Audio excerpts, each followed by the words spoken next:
حاصل صاحب آپ کی جانب آؤں گی، جس طرح سے اجمل جامی صاحب یہ بات کر رہے ہیں اور سسٹم پر جو ہے بہت سے تحفظات جو ہے پیپلز پارٹی کو آنا شروع ہو گئے ہیں، اور اسی وجہ سے جو انتخابات ہے وہ آئینی مدت کی بات کر رہے ہیں، اور خاص طور پر پیپلز پارٹی پر ہی کیوں انگلیاں اٹھ رہی ہیں کہ جو کے انتخابات میں تاخیر کی وجہ جو ہے صرف پیپلز پارٹی کو ہی بتایا جا رہا ہے۔ دیکھیں، اجمل جامی صاحب نے کئی اہم نقطوں کو سامنے رکھتے ہوئے کئی اشارے بھی دیے کہ یہ بنیادی طور پہ کسی کو اپنی سیاسی وابستگیوں کی پڑی ہے۔ اب یہ عوامی مسائل کی طرف نکلے تھے یہ سیاستدان، یہ قائدین، کہ عوامی مسائل حل کریں گے، یہ تو اپنے ہی مسائل میں الجھ کر رہ گئے۔ اور پھر دوسری بات کہ مولانا فضل الرحمان اور پاکستان پیپلز پارٹی ہو یا مسلم لیگ نون ہو یا تحریک انصاف ہو یا MQM ہو، میرے خیال میں اب یہ کسی ایک جماعت، تمام جماعتیں کسی ایک نقطے پر اس لیے اکٹھی ہوتی دکھائی دیں گی کیونکہ قبضہ مافیا ہو، ذخیرہ اندوزوں کے خلاف معاملہ ہو، سمگلنگ کا معاملہ ہو یا بجلی چوری کے معاملات ہوں۔ یہ تمام کے تمام سیاستدان، اشرافیہ، یہ کہیں نہ کہیں ایک دوسرے سے لنک کرتے ہیں۔ جب ان پر ہاتھ ڈالا جائے گا تو پھر آوازیں تو نکلیں گی، پھر ان کے سیاسی اختلافات بھی ہوں گے۔ پھر پیپلز پارٹی جو کہتی تھی جنوبی پنجاب ہم یوں کر کے ون کر لیں گے، وہاں پر ہمارے جو ہے وہ بڑے مضبوط جو ہے ہم نے پاؤں وہاں پر لگا چھوڑے ہیں، وہ بھی ان کے پاس کچھ نہیں آ رہا۔ تو یہ کہنا کہ یہ صرف جو ہے یہ بیانات، یہ ان کو آج آئین یاد آ گیا، ان کو عوامی مسائل یاد آ گئے، یہ ایسا کچھ نہیں ہے۔ مجھے لگتا ہے ان کے بیانات، جیسا جب قومی اسمبلی میں سابق وزیر اعظم اپریل میں جب ان کے خلاف تحریک عدم اعتماد دائر ہوئی اور اس سے پہلے جب میٹنگ رکھی گئی اس میں تمام جماعتیں شریک تھیں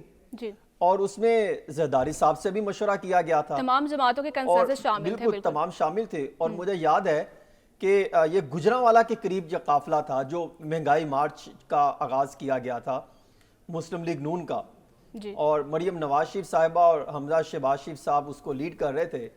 تو اس وقت ان کو بتایا گیا کہ تمام اتحادی جماعتوں جو PDM تھی اور اس کے ساتھ PTI کو بھی جو ہے وہ شامل کر کے انہوں نے باقاعدہ فیصلہ کیا ہے، اور متفقہ طور پہ فیصلہ تھا کہ اس کو کامیاب کروائیں گے اور انتخابات میں نہیں جائیں گے، بلکہ اگر نون لیگ کی یا PTM کی حکومت بنتی ہے تو اس میں باقاعدہ سیٹیں ایڈجسٹ کر کے حکومت کو چلایا جائے گا اور مدت کو پوری کیا جائے گا۔ تو اس وقت تو یہ سب ایک تھے۔ اب مولانا صاحب کا بیان کچھ اور ہے، ان کا بیان صاحب کا کچھ اور ہے، ان کے آپس میں بیانات بھی نہیں ملتے، اور اب ایک دوسرے کو الزامات لگا کے عوام کے سامنے ایک تماشا لگا دیا۔ یا تو یہ بتائیں کہ اس وقت جو فیصلے ہوئے تھے اور پھر نیب کے قانون سے متعلق جو فیصلے ہوئے تھے، پھر کیسز بند کرنے سے متعلق جو اصلاحات آئی تھی، اور پھر عوام کے جو مسائل کو سامنے رکھتے ہوئے اپنے مسائل کرنے کے حوالے سے بات چیت ہوئی تھی، اس پر ان کو آواز اٹھانی چاہیے تھی۔ آج ان کو کوئی ایسا معاملہ یاد نہیں آیا۔ آج ان کو یاد آ گیا کہ ہم انتخابات میں جانا چاہتے تھے، یہ ہم سے راضی نہیں تھی۔ وہ آج یاد آ گیا کہ ہم مردم شماری کے مخالفت کرنا چاہتے تھے۔ کیا یہ ایک دن سے معاملہ چلا تھا؟ یہ تو کئی ہفتوں سے یہ معاملہ چلا تھا کہ مردم شماری اگست میں، ہم نے 2-2.5 ماہ پہلے ہم نے خبر دے دی تھی کہ اگست کے پہلے ہفتے یہ مردم شماری کا یہ اس کی منظوری دیں گے۔ عدیل برائش صاحب نے اسلام آباد سے متعدد دفعہ اس کے بعد جو ہے وہ خبر دی کہ تیاریوں میں ہے، کسی وقت جو اجلاس بلا کر اس کی منظوری لی جا سکتی ہے۔ تو آج وہ کہہ رہے ہیں ہمیں پتہ ہی نہیں، ان کی آنکھیں بند تھی جب وہ اجلاس میں بیٹھے تھے۔ یہ صرف عوام کے دکھاوے کا ایک ان کے یعنی نقطے ہماری ہیں، سیاستدان جو ہیں صرف ذاتی مفادات کو ہی مد نظر رکھتے ہیں۔ دیکھیں یہی چیز ہے نا، ان کا کام اب وہ سیاسی مفادات کے معاملات کو سامنے رکھتے ہیں۔ ان کا کام ہے کہ صرف کچھ بھی معاملہ ہو صرف ہمیں نہ چھیڑا جائے۔ اب یہ دیکھیں جو قبضہ مافیا جس کی میں نشاندہی کر رہا ہوں، ان کو ہے کہ اگر الیکشن کوئی غیر معینہ مدت کے لیے ملتوی ہو گئے،